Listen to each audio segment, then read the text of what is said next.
Dear friends, గైనకాలజిస్ట్గా Neelima career ఏ మలుపు తిరిగిందో తెలుసుకోవాలంటే skip చేయకుండా కథ మొత్తం వినాలి.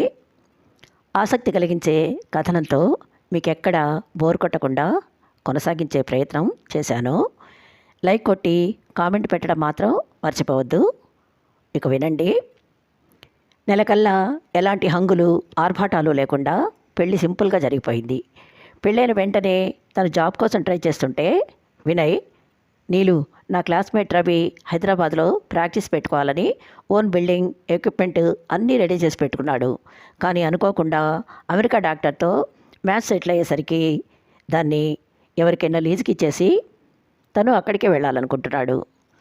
ఆ విషయం ఇప్పుడే నాకు ఫోన్ చేసి, మీ వైఫ్ అండ్ హస్బెండ్ ఇద్దరు డాక్టర్లే కదా, నా బిల్డింగ్ ఎక్విప్మెంట్తో సహా ఇచ్చేస్తాను, హాయిగా ఇద్దరు సొంత ప్రాక్టీస్ పెట్టుకోండి, ప్రాక్టీస్ పుంజుకునే వరకు మీకు తోచినంత ఇవ్వండి, నా ప్రాపర్టీస్ మాత్రం డ్యామేజ్ కాకుండా చూసుకోండి చాలు అంటున్నాడని చెప్పగానే వినయ్ జనరల్ ఫిజిషియన్, తనేమో గైనకాలజిస్టు. సొంతగా ప్రాక్టీస్ పెట్టుకోగలిగితే లైఫ్లో త్వరగా సెటిల్ అయిపోవచ్చని ఎంతో సంతోషంగా సరేనంది. ఎక్కువ ఇన్వెస్ట్మెంట్ అవసరం లేకపోవడంతో మరో నెలకే ప్రాక్టీస్ స్టార్ట్ చేయగలిగారు. డిస్పెన్సరీ ఓపెన్ చేసిన రోజే ఒక లంబాడీ తండాకి చెందిన 10 మంది ఆడ మగ నిండు గర్భిణిని చేతుల మీద మోసుకుంటూ తీసుకొచ్చి, డాక్టరమ్మ నీ కాలు మోగుతాం, బిడ్డను ఎలాగైనా నువ్వే కాపాడాలా అంటూ మూకమ్మడిగా ప్రతిమాలుతుంటే ఫస్ట్ కేస్ కదా ఉత్సాహంగా టేకప్ చేయాలనుకుంది. కానీ తీరా ఆ పిల్ల కండిషన్ చూశాక బెదిరిపోయి బయటకు వచ్చేసి, వినయ్ పేషెంట్ చాలా చిన్నపిల్ల, పైగా బ్లీడింగ్ కూడా కంట్రోల్లో లేదు, నాకైతే ఇది సిజేరియన్ కేసులా అనిపిస్తోంది, సీనియర్ డాక్టర్ అయితే ఏం చేస్తుందో, పోనీ వేరే హాస్పిటల్కి తీసుకెళ్ళమని చెప్దామా అనగానే ఆ రోజు వినయ్ తనకెంత ధైర్యం చెప్పాడు. నీలు, ఈ పరిస్థితిలో పేషెంట్ను కదిలించడం ఆమె ప్రాణాలకే ముప్పు, తన కండిషన్ నువ్వే మరోసారి జాగ్రత్తగా గమనించి సర్జరీ తప్పదనిపిస్తే భయపడకుండా చేసాయి, క్రిటికల్ సిచ్యువేషన్లో ప్రసూతి మరణాలని నివారించేందుకు ప్రయోగించే దివ్యాస్త్రం సిజేరియన్. ఒక గైనకాలజిస్ట్గా ఆ విషయం తెలిసి ఇదేదో నేరం ఘోరం అని భావించడం, భయపడడం కరెక్ట్ కాదు. నీ వేలో తల్లి బిడ్డల ప్రాణాలని కాపాడే ప్రయత్నం చెయ్యి, అంతేకాని ఫస్ట్ కేసు ఎలా చేయాలి, ఏం చేయాలి అని ఆలోచిస్తూ ఆలస్యం చేస్తే 2 నిండు ప్రాణాలు గాల్లో కలిసిపోతాయి. అందుకే ముందు పేషెంట్కి సెలైన్ పెట్టమని నర్సుకి చెప్పు, వాళ్ళ పేరెంట్స్కి పరిస్థితి అర్థమయ్యేలా వివరించి అవసరమైన సర్జికల్స్ టూల్స్ అన్నీ త్వరగా రెడీ చేయించు, ఇంతలో నేను అనస్థీషియన్కి కాల్ చేసి వెంటనే రమ్మంటాను అంటూ ఎంతో మోరల్ సపోర్ట్ ఇచ్చాడు. అతడిచ్చిన ధైర్యంతోనే తను ఆపరేషన్ థియేటర్లోకి అడుగుపెట్టి సర్జరీ సక్సెస్ఫుల్గా చేయగలిగింది. తల్లి బిడ్డ క్షేమంగా బయటపడడంతో తమ ఆనందానికి అవధులు లేవు. ఆ రోజు వినయ్ తనను అభినందించిన తీరు జీవితం అంతా గుర్తుండే ఓ మధుర జ్ఞాపకంగా మిగిలిపోయింది.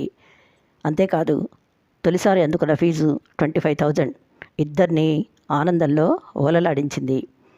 ఆ తర్వాత నెలలో కూడా గర్భంలోనే బొడ్డుతాడు కట్ అయిపోయి బేబీకి ఆక్సిజన్ అందంది ఒక కేసు, అలాగే బేబీ పొజిషన్ నార్మల్ డెలివరీకి అనుకూలంగా లేకపోవడం, ప్లెసెంటా సర్విక్స్ని కవర్ చేయడం, బేబీ తల పెద్దదిగా ఉండటం, ఇలా రకరకాల కారణాల వల్ల తప్పనిసరిగా సిజేరియన్ చేయాల్సిన కేసులు వరుసగా 4-5 తగిలాయి.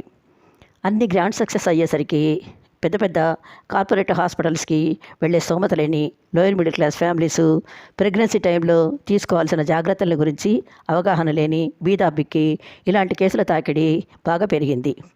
దాన్ని అడ్వాంటేజ్గా మలుచుకొని తన ప్రాక్టీస్ని పెంచుకోగలిగింది. కొద్ది రోజుల్లోనే హస్తవాసి చాలా మంచిదని పేరు తెచ్చుకున్న వినయ్ కన్నా తనకే ఎర్నింగ్ బాగా ఉండటం కొండంత ధైర్యాన్ని ఇచ్చింది.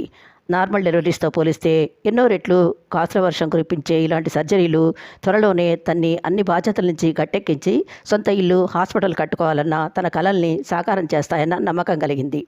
పైగా ఈ తరం తల్లిదండ్రుల్లో ఎక్కువ మంది పిల్లలు గంటల తరబడి ప్రసవ వేదన పడ్డం చూడలేమంటూ సిజేరియన్ని ప్రిఫర్ చేస్తున్నారు. వాళ్ళ ఇష్ట ప్రకారమే కదా తను చేస్తున్నది, మరి ఇందులో తప్పేముందని వినయ్ అంతగా బాధపడుతున్నాడు.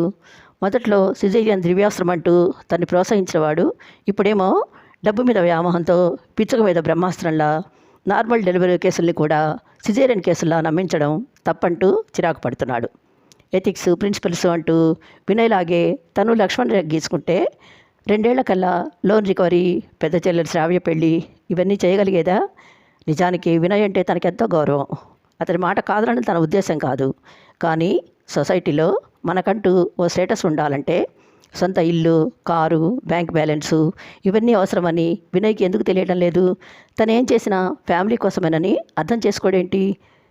తాను సమర్థించుకోవాలనే ఆరాటం, భర్త ఇష్టానికి విరుద్ధంగా చేస్తున్నానన్న ఆవేదన ఒకదానికొకటి తోడై అర్ధరాత్రి దాకా నీలిమ కంటికి కునికే లేదు. ఈ ఎపిసోడ్ ఇంతటితో ముగిస్తున్నాను. నెక్స్ట్ ఎపిసోడ్లో నీలిమ యాదమ్మకి ఇచ్చిన మాట ఎలా నిలబెట్టుకుంది, కూతుర్ని ఆమె కడుపులో బిడ్డను కాపాడేందుకు యాదమ్మ ఏం చేసింది తెలుసుకుందాం. అంతవరకు సెలవు.